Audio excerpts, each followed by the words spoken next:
What's going on? Matt O'Leary here with another video. Today I want to get into the New York Jets training camp from today, August 10th, 2023. Can't believe it's August 10th already. We were just cooking this thing right along. Unfortunately, no practice between the Jets and the Panthers today. That was supposed to happen. Instead, I went live with Rashad from PNP, Panther Nation podcast. Really good listen. Make sure to check that out as well if you want some insight to things to expect for this game coming up on Saturday, and also firsthand things that were seen at practice on what was yesterday, Wednesday, by my guy Rashad. Okay, so here are my notes and worthwhile things from training camp today. Billy Turner, not very good. And then he had a hilarious quote that we can get into after the fact. So Billy Turner struggled today at tackle, which is something that he's bounced between left tackle and right tackle. He was on the left side today. And at the end of practice, was I believe the last play of practice, Solomon Thomas beat him for a sack. If you're getting beat by Solomon Thomas in 2023, he's an interior guy coming off the edge. He shouldn't have that same sort of edge presence that, you're going up against Brian Burns. Okay.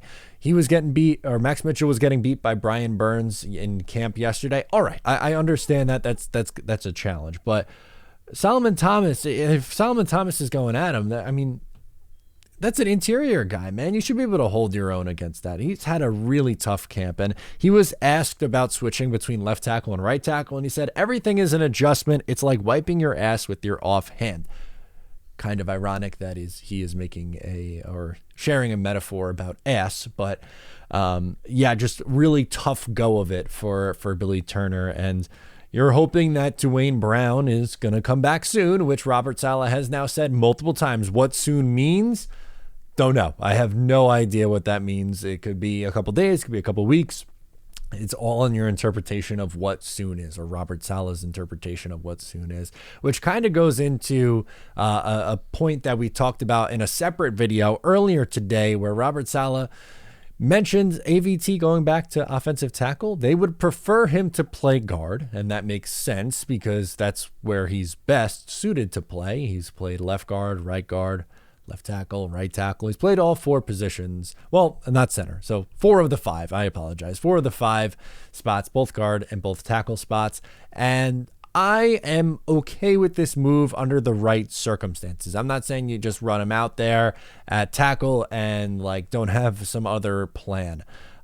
If you do that, you could then move maybe Connor McGovern to guard. But if you're just going to plug in Wes Schweitzer at guard and have AVT at tackle, I don't know how much I love that. Now, if you go nuts and bring in Zach Martin in a trade, not a super high probability, but interesting. If he is available, I would try to move whatever it takes to get him in here, sign Dalton Reisner, someone like that to come in and play guard, and then have AVT at tackle. A little bit of a different story. That is a different story to have there. Also, you had Malik Taylor with an unbelievable catch. Just an unbelievable catch and throw, by the way, from Aaron Rodgers.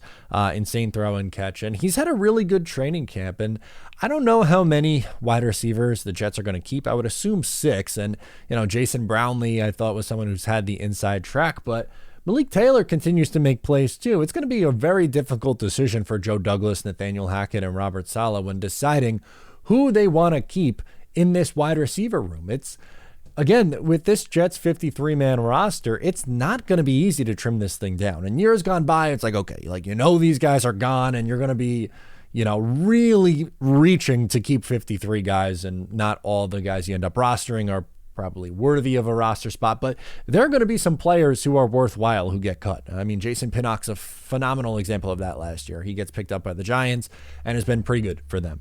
Malik Taylor or Jason Brownlee, one of those two guys, if they get cut, they're going to find work somewhere. I think both these guys can play a little bit, so really good for him, and he's in the competition. Some guys rise up in the competition. He's done really, really well. Also had that big catch in the game against the Cleveland Browns. Last but certainly not least, Garrett Wilson was back today and in a limited capacity. He wasn't really used a whole lot, but it was a light practice, which is kind of why we have a little bit of a shorter video today. It's not really a super long one. Don't have a ton of things because they kept it light. They have a game on Saturday, so this is going to be a lighter practice after we had a busy video yesterday and a busy day yesterday, but today it was a little bit on the lighter side, which is fine. But the biggest notes: Billy Turner struggling again. Not the best day for Max Mitchell, but really more wanted to focus on Billy today. The Malik Taylor standing out and throw from Aaron Rodgers I thought was really pretty. Garrett Wilson returns to practice, and the note of AVT potentially moving back to offensive tackle, which, by the way, if they're going to do that, you might have to get him some reps because he has been playing mostly guard. So if you're going to do that, I would decide relatively soon. That way you can get this guy some reps at tackle if that's what he needs to do. Anyway, that's going to do it for me today. Thanks for subscribing. Make sure to leave a like before you go. I'll catch you next time.